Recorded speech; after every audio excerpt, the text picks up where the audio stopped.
Hi guys, ഇന്നത്തെ വീഡിയോയിലേക്ക് എല്ലാവർക്കും സ്വാഗതം. ഇന്ന് നമ്മൾ ഉണ്ടാക്കുന്നത് ആട്ടപ്പൊടി കൊണ്ട് പൂരി ഉണ്ടാക്കാം അല്ലേ? എങ്ങനെയാണെന്ന് നോക്കാം. ഓക്കേ, ഇത് കുറച്ച് മാവാണ്. ഈ മാവ് എടുത്തിട്ട് പൊടി കൊണ്ട് നമുക്ക് നന്നായി കുഴച്ചെടുക്കാം. ഓക്കേ, നന്നായിട്ട് കുഴച്ചെടുത്തിട്ടുണ്ടേ. ഇനി ഇതുകൊണ്ട് നമുക്ക് പൂരി ഉണ്ടാക്കാം. ഓക്കേ, ഇതുപോലുള്ള ചെറിയൊരു ഉണ്ട എടുക്കുക.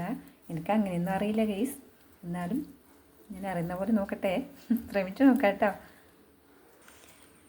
ഇത് നല്ല വട്ടത്തിലാവേണ്ടതാണ്. എൻ്റെ ഇത് മാത്രം നോക്കി വളഞ്ഞ് പുളഞ്ഞ് ഇന്ത്യ രൂപയോ കേരളമോ ഏത് രൂപം എന്നറിയുന്നില്ല. ഓക്കെ, ഇനിയിപ്പോൾ ഇങ്ങനെ കുറേ ചുട്ടെടുക്കാം. ഓക്കെ, ചട്ടിയിലിട്ടു. ഇനി പൊങ്ങി വന്നിട്ട് ചപ്പാത്തി ആവും. തിളക്കുന്ന എണ്ണയാണ്. ഈ എണ്ണയിൽ ഞാൻ ഇതോരോന്നും ചുട്ടെടുക്കും കേട്ടോ.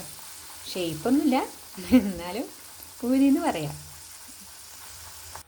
അങ്ങനെ നമ്മൾ പൂരി എന്ന് പറയാവുന്ന അപ്പം റെഡി ആയിട്ടുണ്ട് ഗൈസ്. അപ്പോൾ എല്ലാവരും ട്രൈ ചെയ്യുന്നു കേട്ടോ. ഇതിന് നന്നായിട്ട് ചെയ്യാൻ പറ്റും നിങ്ങൾക്ക്. പൂരിപ്പൊടി എന്ന് പറയുമ്പോൾ ആട്ടപ്പൊടിയില്ലേ, അതാണ്. അപ്പോൾ നന്നായിട്ട് ചെയ്യുക. ഞാനിങ്ങനെ വെറുതെ ഒന്ന് ചെയ്തു തന്നേലു. ഓക്കേ, അപ്പോൾ നന്നായി ചെയ്യാൻ പറ്റുക. ബൈ.